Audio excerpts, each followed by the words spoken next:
今次我約埋紐約同香港嘅幾位朋友一齊去玩德國、奧地利同捷克。第一日，我哋抵達德國慕尼黑。喺機場會合之後呢，我哋就開始遊覽慕尼黑嘅呢個城市。因為我10幾年前已經嚟過慕尼黑，所以喺第二日呢，啲朋友就會繼續留喺慕尼黑遊覽，而我自己呢，就會坐火車前往愛因斯坦嘅故鄉烏爾姆以及 Augsburg 奧古斯堡。第3日，我哋由慕尼黑開車開啟童話之旅，前往最著名嘅城堡 Neuschwanstein Castle 新天鵝堡遊覽，並且喺山上邊嘅酒店過一晚，欣賞夜晚寧靜嘅新天鵝堡。第4日，我哋離開新天鵝堡，前往德國境內最高峰嘅 Suspitz 楚格峰，然後開車進入奧地利，到達 Innsbruck 因斯布魯克。第5日，我哋首先喺 Innsbruck 附近嘅幾個小鎮遊覽，然後就會開車前往莫扎特嘅故鄉奧地利第4大城市 Salzburg 薩爾茲堡。第6日，離開 Salzburg 之後我哋就會繼續向東開車，嚟到近年火爆嘅湖邊小鎮 Hallstatt 哈爾斯塔特參觀。第7日，我哋喺 Hallstatt 觀光以及欣賞好似圖畫一樣嘅風景。之後我哋就會跨越奧捷邊境，抵達另一個童話一樣嘅小鎮 Český Krumlov 捷克庫倫諾夫。第8日，我哋喺 Český Krumlov 玩咗半日，之後就會經過 České Budějovice 捷克布傑約遺采，夜晚就到達捷克嘅啤酒之鄉 Pilsen 柏辛，或者譯做皮爾森。第9日，我哋朝頭早喺 Pilsen 繼續遊覽，下晝就啟程前往捷克嘅首都布拉格，周圍遊覽。第10日，我哋就開車去布拉格以東32英里嘅庫拉科華庫特納河拉，參觀嗰座充滿神秘氣氛嘅骷髏教堂。之後我哋就返去布拉格，繼續探索呢一座迷人嘅城市。第11日，香港嚟嘅朋友就會留喺布拉格，然後再去其他嘅地方玩。而我同紐約嘅朋友就會繼續向北開車，返入去德國，喺德國嘅 Dresden、特雷斯登以及 Leipzig 萊比錫玩。第12日，我哋喺 Leipzig 玩咗一個早上，然後就會經過當年 Martin Luther 馬丁路德張貼95條論綱，燃點咗歐洲宗教改革火苗嘅地方 Wittenberg 維滕貝格。夜晚就會抵達整個旅程嘅最後一站德國首都柏林 Berlin， 並且喺呢度逗留幾日。而其中有一日我仲會開車去柏林附近嘅 Potsdam 波茨坦玩半日，之後先至會由柏林返嚟紐約。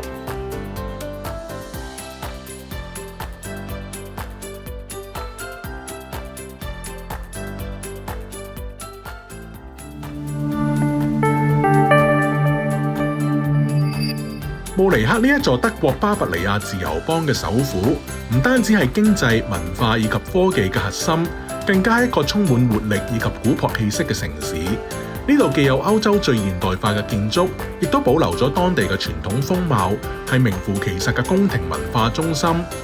慕尼黑分為老城同新城。2023年嘅人口達到151萬，成為德國南部嘅第1大城市，亦都係全德國第3大城市。悠久嘅歷史以及豐富嘅文化喺呢度交織出一種獨特嘅皇家氣派。作為經濟嘅中心，慕尼黑吸引咗好多世界級嘅企業，例如安聯、BMW 以及西門子喺呢度設立總部。呢度嘅出版業規模僅次於紐約，成為全球出版嘅領袖城市之一。喺體育方面，慕尼黑唔單止係1972年奧運會嘅舉辦地，亦都係拜仁慕尼黑足球俱樂部嘅主場。呢一座城市多次被評為全球最宜居嘅城市之一，因為佢嘅安全以及高生活質素而備受青睞。慕尼黑嘅歷史可以追溯到1158年，慕尼嘅原意係修道士之地，經歷咗幾個世紀嘅變遷，佢成為咗巴伐利亞嘅心臟，並喺1506年確立為巴伐利亞唯一嘅首都。今日嘅慕尼黑擁有多間頂尖嘅大學以及學院，好多博物館以及劇院匯聚喺呢度，形成咗德國現代文化嘅集中地。每年9月底至10月初嘅慕尼黑啤酒節 Oktoberfest 將城市熱鬧嘅氣氛推向高潮。呢一場全球聞名嘅盛典，每年吸引咗成千上萬嘅遊客前來享用當地嘅啤酒、美食遊樂設施以及傳統表演，體驗濃厚嘅巴伐利亞文化，令慕尼黑成為啤酒之城。因為我喺2010年已經嚟過慕尼黑玩，所以今次咧我就唔會再次重遊大部分慕尼黑嘅景點，而我啲朋友佢哋咧就會自己喺慕尼黑各個景點遊覽。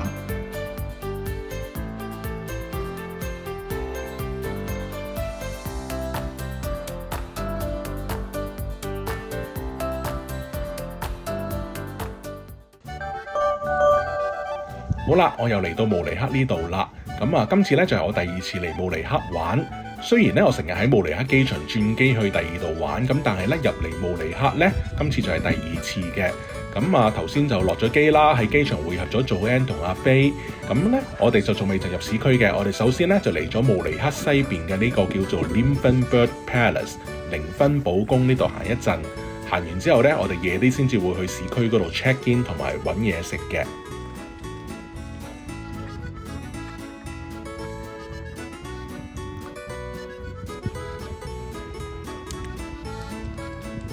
整個心形出嚟兩隻嘢，喂，走㗎，咁冇禮貌啊，喂！我10幾年前嚟慕尼黑嗰一次咧，我哋就冇嚟到呢一座 Nymphenburg Palace 寧芬堡宮嘅。咁 Nymphenburg Palace 嘅意思咧就係仙女宮，佢係一座巴洛克風格嘅宮殿，喺1675年落成。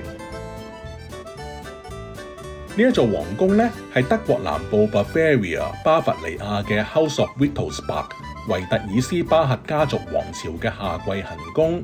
到依家為止咧，呢一座皇宮都仍然係屬於呢一座家族嘅財產。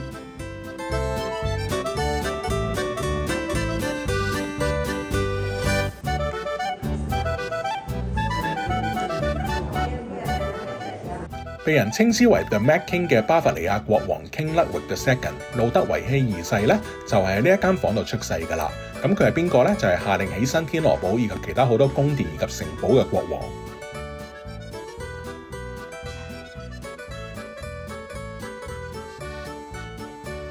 天花板嘅呢幅油畫畫嘅係海神 Thetis， 呢幅作品喺1674年完成。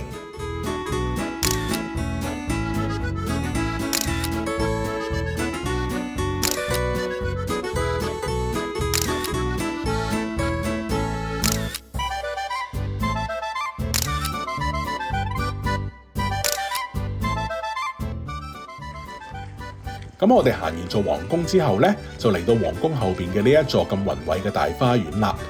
Nymphenburg Palace 咧喺1675年落成之後咧，就曾經經過多次嘅擴建，而家咧就已經成為歐洲最具盛名嘅皇室宮殿之一。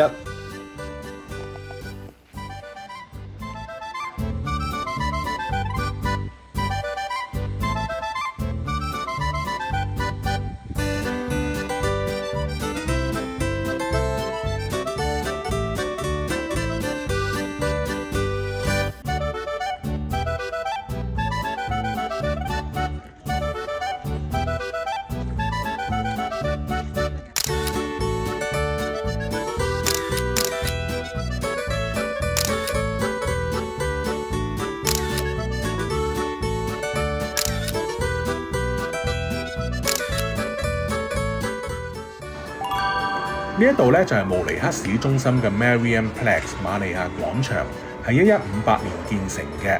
而眼前嘅呢一座建築物咧就係 New Town Hall 新市政廳。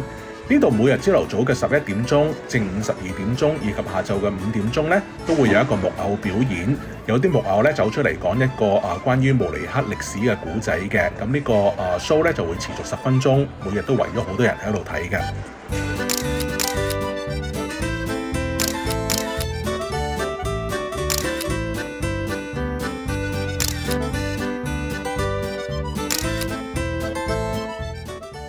Come on!